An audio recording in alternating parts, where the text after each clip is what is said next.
Hello and welcome to the Bike Show and to an episode that features a naked bike that flies very much under the radar these days, some new models from Ducati and Kawasaki, and a couple of race bikes from a World Championship that once rivaled World Superbikes and Grand Prix.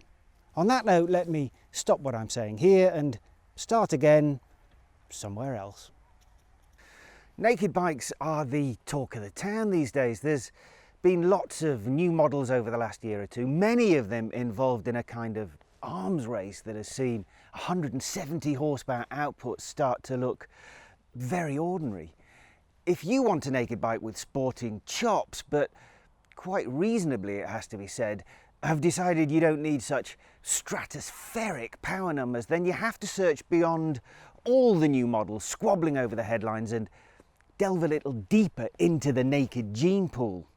There's loads of naked bikes with varying degrees of sporting DNA in their systems, and if you know that you have no intention of ever visiting a track and you want something that will still tear up the roads without being spine-twistingly uncomfortable and even carry a pillion that isn't the size of a preteen child, then the options start to narrow once again. There is, however, one bike that really leaps to my mind if you are after a sporty naked bike with those kinds of abilities. It should be an obvious choice, but given the current climate where 200 horsepower is the new normal, it has faded into the background somewhat, so much that it has almost become the ultimate forgotten naked. But it shouldn't be, because it's really rather good.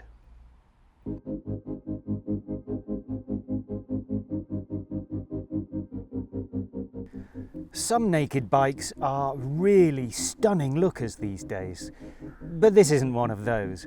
Workmanlike and purposeful are the nicest words that spring to mind. The big boxer engine draws the eye, which is okay, but after that you struggle to notice anything that might be classed as good looking, apart from the wheels that have an almost delicate design.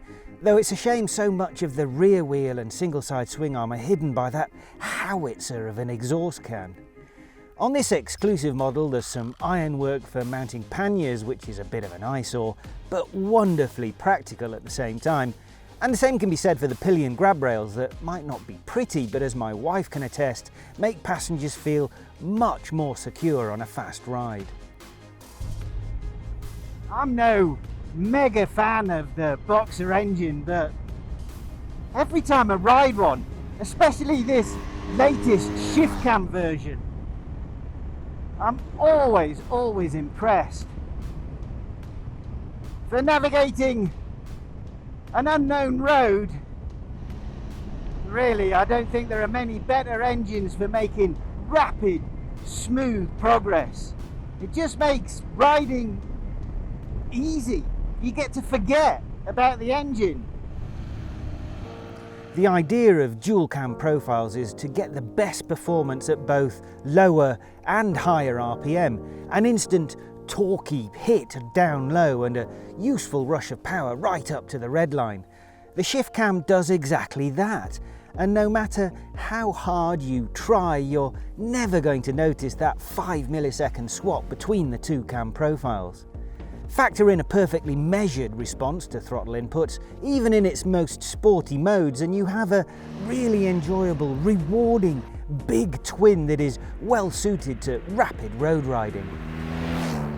I'm in dynamic mode at the moment, even though there are sportier options like Dynamic Pro, but I've been using dynamic and even road mode most often because, apart from giving it a slightly less frenetic throttle response, the best thing is that it's also affecting levels of traction control, but primarily the suspension. So on dynamic or road, there's a lot more suppleness in the suspension, which means when you're dealing with country roads, even in Germany, they can still throw a pretty big bump or two your way, and the bike just deals with it much more comfortably when it's in these modes. Road mode provides a much floatier ride quality than dynamic, after which the Pro mode firms things up even more. Traction control intervention and wheelie control are also adjusted according to the mode, and between the four modes there's surely enough adjustability for most riders. It is possible to fine-tune the individual parameters even further, but really, switching between the preset modes on the fly will satisfy most of us. I wouldn't blame anyone who owns one of these bikes for never getting out of the bottom half of the rev range. It's just so smooth, and there's plenty of grunt on tap from, well, I don't know, just above tick over, so making smooth progress. It's just easy. Look, let's have a cliche. It does make it effortless, but if you do want to visit the top of the rev range, then there's 136 horsepower to play with, and that's that's plenty. Oi, oi, oi. Down a little road like this.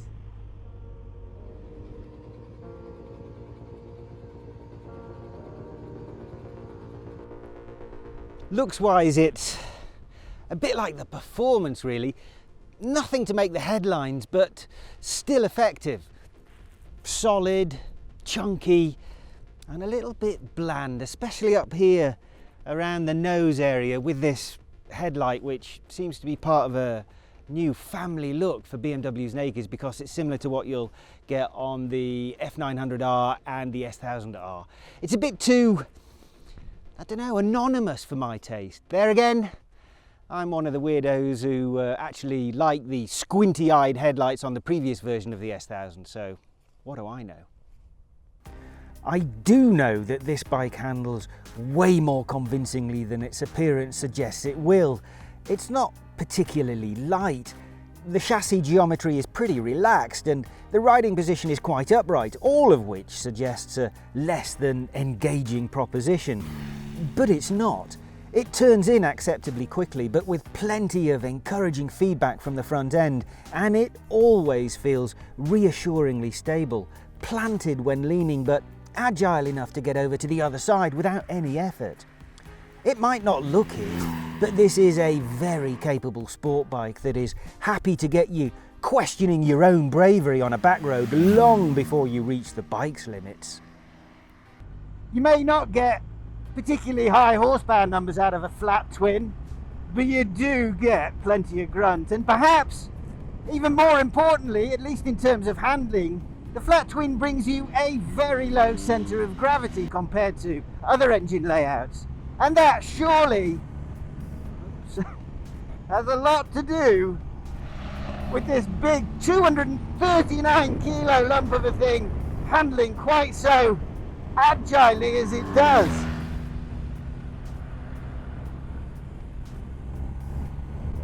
Yeah, it does encourage you to throw it in, that's for sure. The auto blipper gear change on BMW's twins has never been as sweet as it is on its four-cylinder bikes. And the last time I rode a 1250 GS, I remember being quite shocked at how clunky it could be.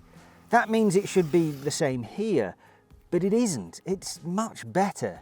I still use the old-fashioned approach at very slow speeds and low RPM, but otherwise this was much more of a pleasure to use. The riding position is supremely comfortable and the seat is excellent. Some nakeds managed to deflect quite a bit of wind, but this isn't one of them. I ended up with a face full of wind that gave me neck ache after an hour or so on the highway, so a fly screen would definitely be my first aftermarket purchase.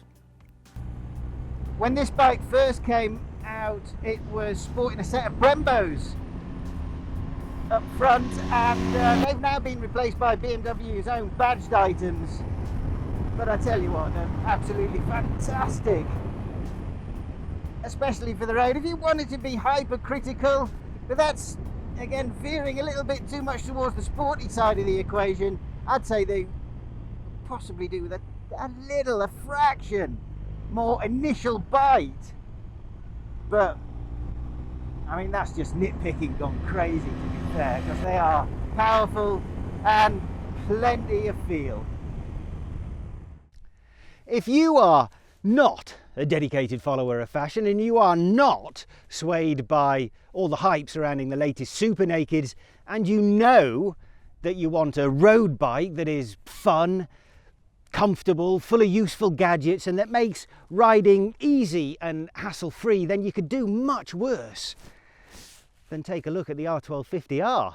Once you've sampled it, you definitely won't forget it, even if so many other potential buyers don't even cast it a sideways glance on their way to buying something that is still in the headlines. But in truth, it probably won't suit their riding needs anywhere near as effectively as this bike would. I suppose, looked at in that way, this is something of a connoisseur's motorcycle, possibly forgotten by the mainstream, but definitely appreciated by those riders who know exactly what they want from a bike.